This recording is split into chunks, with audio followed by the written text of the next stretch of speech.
ជំរាបសួរនិងសួស្តីទៅកាន់លោកឪពុកអ្នកម្ដាយលោកគ្រូអ្នកគ្រូបងប្អូនសិស្សានុសិស្សជាទីស្រឡាញ់អញ្ចឹងថ្ងៃនេះខ្ញុំមកតបពីវីដេអូកាលពីម្សិលមិញដែលនឹងបង្ហាញទាក់ទងនឹងការចូលទៅមើលវីដេអូក្នុងកម្មវិធីថ្នាក់បឋមសិក្សា PLP ចាប់ពីថ្នាក់ទី1ដល់ថ្នាក់ទី6អញ្ចឹងមុននឹងចូលទៅដល់ការទៅសិក្សានិងមើលវីដេអូនៅក្នុងកម្មវិធីថ្នាក់បឋមសិក្សា PLP ថ្ងៃនេះខ្ញុំចង់មកអាប់ដេតខ្លះៗទាក់ទងនឹងកម្មវិធីថ្នាក់បឋមសិក្សា PLP ទាក់ទងនឹងការអាប់ដេតមេរៀនថ្នាក់ទី6ណាអញ្ចឹងយើងចូលអូទៅកន្លែងថ្នាក់ទី6ទាំងអស់គ្នាសិនណាបាទអញ្ចឹងថ្ងៃនេះក្នុងថ្នាក់ទី6ជាពិសេសលើមុខវិជ្ជាគណិតវិទ្យាហើយនិងសិក្សាសង្គមអញ្ចឹងគណិតវិទ្យាក្នុងកម្មវិធីថ្នាក់បឋមសិក្សា PLP បានអាប់ដេតដល់មេរៀនទី15ហើយប្រមាណវិធីលើចំនួនចម្រុះប៉ុន្តែនៅក្នុងមេរៀនខ្លះយើងចុចចូលទៅអត់ទាន់ឲ្យយើងរៀនកើតឬចេញបែបនេះបាទអញ្ចឹងគាត់នឹងវាអាប់ដេតចំណងជើងអីមួយចំនួនណាមេរៀនខ្លះក៏រៀនបានអញ្ចឹងយើងគិតទៅមេរៀនដែលរៀនបានដូចជាមេរៀនចាំមើលសិនបាទមេរៀនតេយ្យកីឡាបាទមេរៀនតេយ្យកីឡាមកយើងមើលមេរៀនទី8តើរៀនបានអត់នៅទេអញ្ចឹងប៉ុន្តែចំណងជើងនេះខ្ញុំសង្ឃឹមថាឆាប់នេះមានទាំងខ្លឹមសារមេរៀននិងលំហាត់ផ្សេងដូចមេរៀនពីទី1ដល់ទី7ដែរនេះនៅក្នុងមេរៀនគណិតវិទ្យាក្នុងកម្មវិធីថ្នាក់បឋមសិក្សា PLP អញ្ចឹងយើងមកមើលមួយទៀតបាទយើងមកមើលមួយទៀតចំណុចមួយទៀតក្នុងកម្មវិធីថ្នាក់បឋមសិក្សា PLP គឺចំពោះមុខវិជ្ជាសិក្សាសង្គមបាទសិក្សាសង្គមគាត់ទៅអាប់ដេតហើយបាទគឺមានគ្រប់ទាំងអស់មេរៀនប៉ុន្តែដូចនៅមេរៀនគណិតមុនដែរមេរៀនខ្លះវាចេញបែបនេះណាទៅពេលយើងចូលមកបាទយើងចូលខ្ញុំសាកតេស្តព្រឹកមិញហើយបាទចូលមកវាឲ្យចេញបែបនេះអញ្ចឹងបាទអញ្ចឹងមានតែប៉ុណ្្នឹងទេថ្ងៃនេះតេតងនឹងឃើញការអាប់ឡូតចំណងជើងមេរៀនអញ្ចឹងសង្ឃឹមថាឆាប់នេះថ្នាក់ទី6នឹងមានមេរៀនមានទាំងចំណងជើងហើយមានទាំងលំហាត់មានទាំងមេរៀនណាខ្ញុំគិតថាឆាប់មិនយូរទេថ្នាក់ទី6ណាមេរៀនគណិតវិទ្យាហើយនិងសិក្សាសង្គមបាទអញ្ចឹងយើងចូលទៅការបង្ហាញទាក់ទងនឹងការចូលទៅមើលវីដេអូក្នុងកម្មវិធីថ្នាក់បឋមសិក្សា PLP របស់យើងបន្តពីម្សិលមិញអញ្ចឹងដើម្បីចូលទៅមើលវីដេអូបានចុចត្រេក3ខាងលើនេះមកបាទបន្ទាប់ពីចុចត្រេក3ហើយយើងជ្រើសរើសពាក្យថាកម្រងវីដេអូបាទនេះកម្រងវីដេអូអញ្ចឹងយើងចុចហើយយើងមើលទៅកាន់ខាងលើណាមើលខាងលើគេមានប្រភេទនៅពេលដែលយើងចុចរើសពាក្យប្រភេទយើងមើលប្រភេទនេះយើងយកពាក្យថាអប់រំណាអប់រំទាក់ទងការរៀនរបស់យើងណាបាទចុចយកពាក្យអប់រំមួយទៀតយើងចុចរកពាក្យកម្រិតថ្នាក់អញ្ចឹងមកថាចុចថ្នាក់ទី1បាទចុចថ្នាក់ទី1បន្ទាប់មកមេរៀនចម្ពោះបាទយើងមិនទាន់ទេយើងគិតមុខវិជ្ជាថ្នាក់ទី1វិជ្ជាគណិតអញ្ចឹងនៅពេលយើងចុចយកទៅប៉ុណ្្នឹងបានហើយជឿយើងអូសមកក្រោមហ្នឹង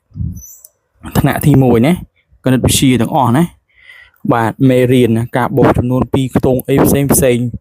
វីដេអូនេះបែបជាលក្ខណៈYouTube បាទ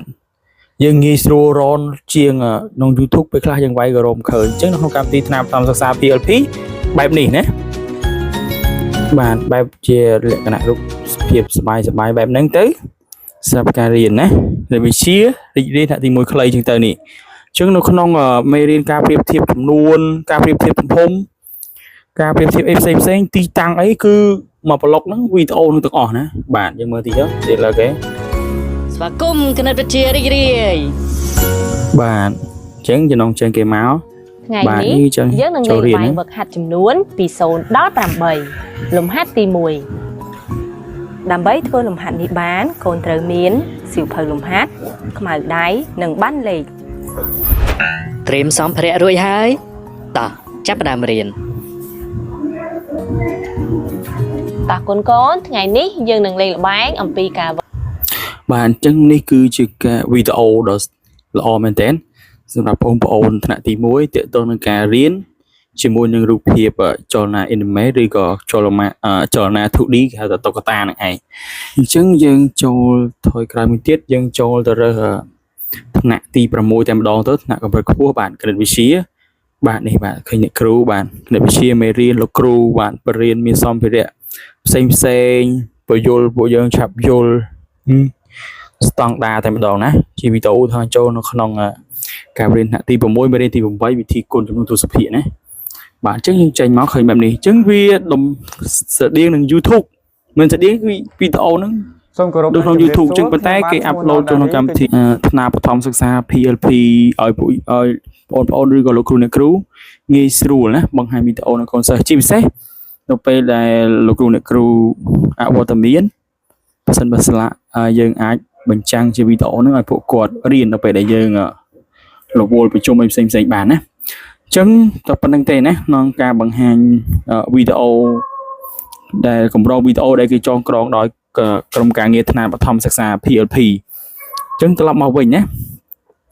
សង្ឃឹមថាក្នុងពេលឆាប់នេះកម្មវិធីថ្នាក់បឋមសិក្សា PLP នឹងអាប់ដេតរួចរាល់មុខងារ2ណាសំខាន់បំផុតគឺតាមដានក៏អត់ទាន់បាទហើយនឹងប្រឡងហើយនឹងឡើងវិវត្តធ្វើតេស្តអញ្ចឹងសង្ឃឹមថាមុខងារ2នឹងឆាប់ខ្ញុំគិតថាមិនយូរទេពេលខាងមុខនេះក្រុមការងារថ្នាក់បឋម PLP នឹងធ្វើការងារនេះបាទជូនលោកគ្រូអ្នកគ្រូលោកឪពុកម្ដាយដើម្បីឲ្យយើងងាយស្រួលប្រើណាអញ្ចឹងសូមរងចាំណាអ្វីនឹងប្រសើរឡើងវិញក្នុងពេលឆាប់នេះអញ្ចឹងវីដេអូនេះអត់មានអីច្រើនទេមានតែប៉ុណ្្នឹងទេហើយក៏ជាចុងក្រោយក៏សូមអរគុណដល់លោកគ្រូអ្នកគ្រូលោកឪពុកម្ដាយបងប្អូនសិស្សានុសិស្សទាំងអស់ដែលស្រឡាញ់ចូលចិត្តហើយកុំភ្លេចណាជួយជំរុញកូនសិស្សហើយនឹងកូនលោកឪពុកម្ដាយរៀនបន្ថែមក្នុងកម្មវិធីថ្នាក់បឋមសិក្សា PLP បាទជាចុងក្រោយប្រសិនបើមានកំហុសឬក៏ការនិយាយស្ដីខ្វះខាតមិនសមរម្យត្រង់ណាក៏សូមអធិស្ឋានខ្ញុំបាទអរគុណជួបគ្នានៅវីដេអូក្រោយ